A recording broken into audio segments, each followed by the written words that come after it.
এটা হচ্ছে আম্রপালি আম। আমার আম গাছের আম পেকে গিয়েছে, হারভেস্ট করে নিব আজকে। 2টা আম পেকেছে।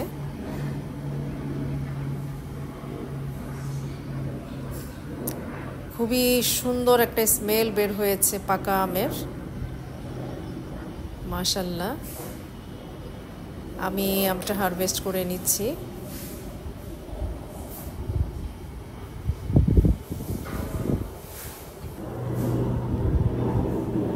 এখন আরেকটা আমও হারভেস্ট করে নিব।